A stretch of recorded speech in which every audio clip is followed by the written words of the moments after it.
My name is Sarah Pryor. I am Josiah Oakley, Josiah Robert Oakley's grandmother.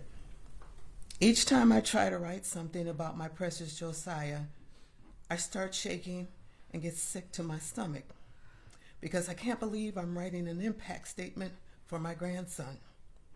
So what do I say to the judge, to the lawyers, to the courts, to anyone else in the justice system that you have not already heard? That would make a difference. I know the courts have either heard or read about my Josiah, who he was, our gentle giant, wonderful grandson, outstanding son, fantastic brother, nephew, cousin, and a friend, and a great friend, not to mention all that he's accomplished in his 22 years of life. Today, I'm going to talk about my grandson, my grandbaby, differently. I have always told my children that when my grandchildren can't speak, I am their voice. And because I know what Joe would say to me, I'm going to talk to the courts about Joe as if he's talking to me. Grandma, on the morning of December 11, 2022, I was driving on my way home to Mom, Desiree Oakley, and Marty. After doing the Christmas thing with my dad, Clifton Johnson, my stepmom, Cindy Johnson, my brothers, Caden and Devin Johnson, my sister, Haley Freeman, that we do every year, and from hanging out with my buddies. I was at the stoplight on 42nd and Lyndale in North Minneapolis when the light turned green for me to go. Suddenly, out of nowhere, a drunken driver hit me. Grandma, it happened so fast that the impact was so strong, I didn't know what hit me. I didn't have a chance to respond. All I know is that I'm no longer here. My life is over, and you, Mom, Dad, Cindy, Haley, Caden, Malia, and Devin must go on without me. What happened to me was tragic, something I had no control of. This is not what I planned for my life, Grandma, at least not in this way. When my parents were told by the police what happened to me, I can imagine the blow, the shock, the disbelief, excruciating, god-awful pain and hurt it did not only to my parents, but to you, my siblings, relatives, and friends. From that moment, our lives changed forever. Mom Cindy called you right away when she and Dad got the news. You yelled so loud the whole building heard you. This was and still is difficult news for you, Mom, Dad, Cindy, Haley, Caden, Malia, and Devin. Not to mention my uncles, aunts, cousins, friends, and the many lives I've touched. I wish that day never happened. I don't know this Sylvester Vaughn. I've never met him and never caused him any trouble. Yet he took my life and caused my family and friends a lifetime of loss and pain. He decided that it was more important for him to drink and drive and take my life that day. He cannot begin to comprehend the tremendous damage he has done and the lives he's destroyed. Because if he did, I would be alive today. And you, Grandma, Mom, Dad, Mom Cindy, Caden, Haley, and Malia, and Devin wouldn't be here today in court giving my impact statement. Since I'm not here, I know without a doubt you, Mom, Cindy, Marty, Dad, Mom, Cindy, my siblings, relatives, and friends will do whatever is in your power to see that justice is served. The right thing and the only thing Sylvester Vaughn could do is to take accountability and be punished for for his actions so that what happened to me doesn't happen to another family. Being your first grandchild,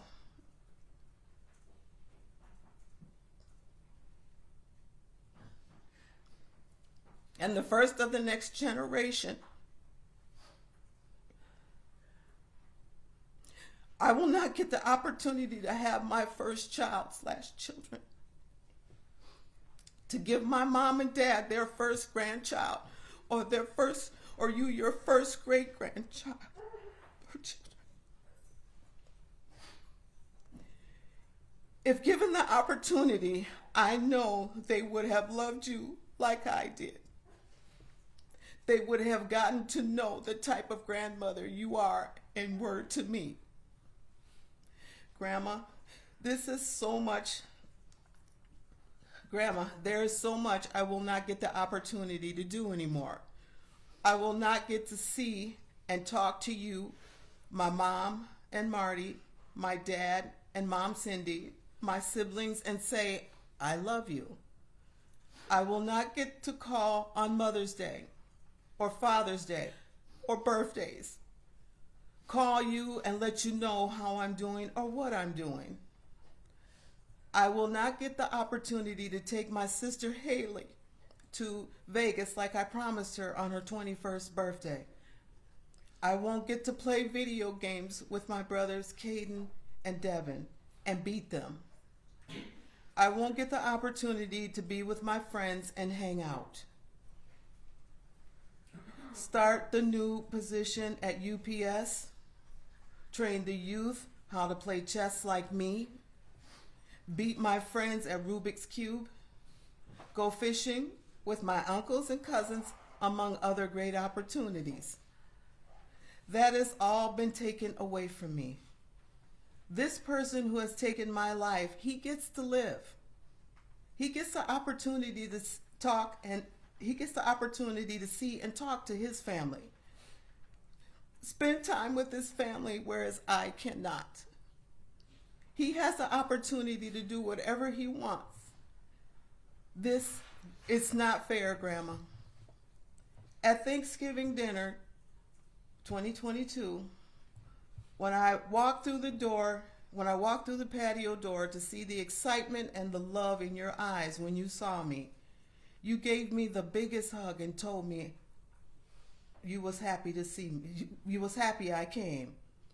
Everyone was there. Mom told you how I was so happy. It's one of the happiest times she's seen me.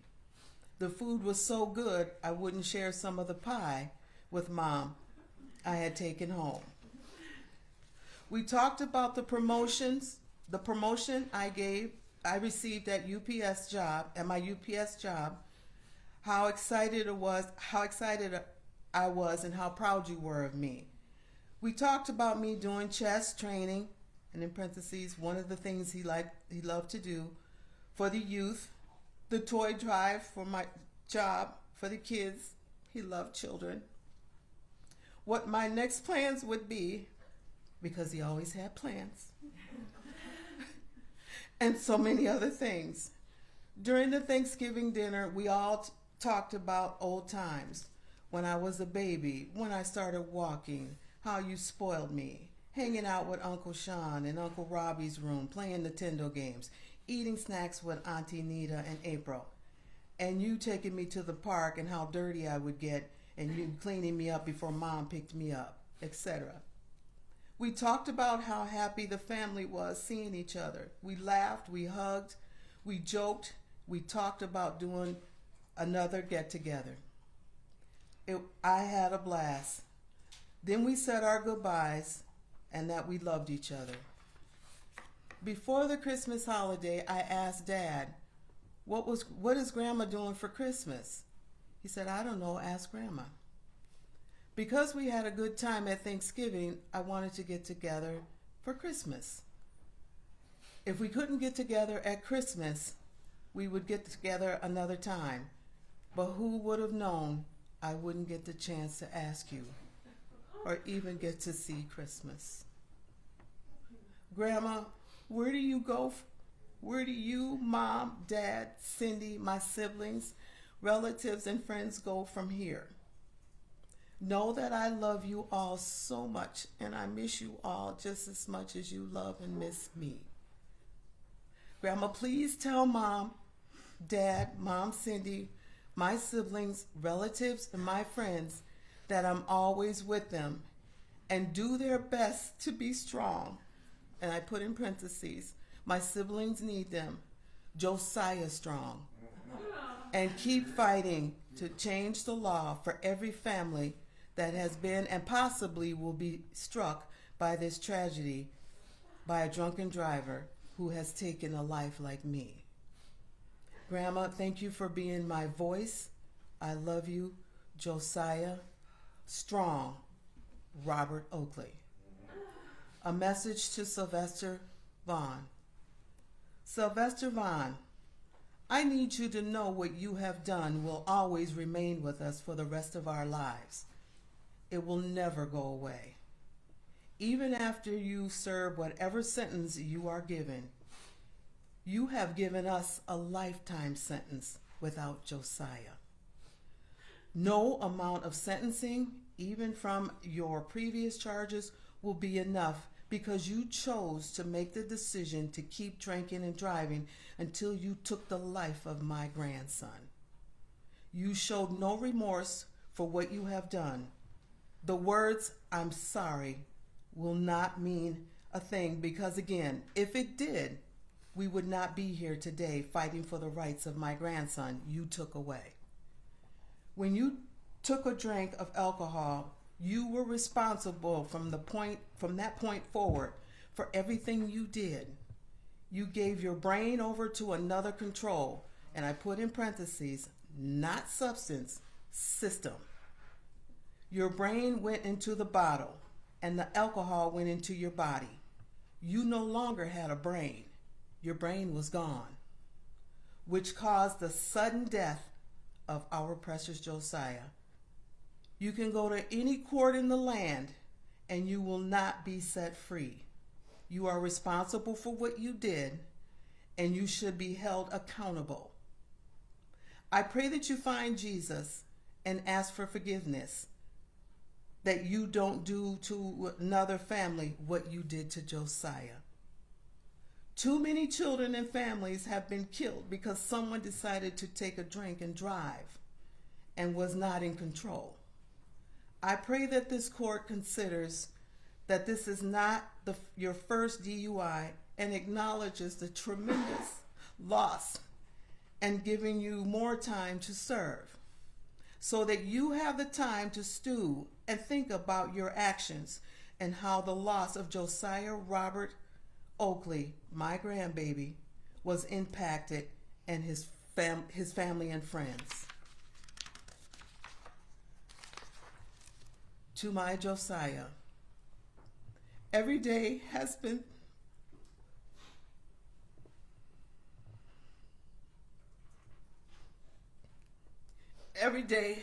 tough since you were taken away from us. Not one day goes by, sweetie, I don't think about what happened to you.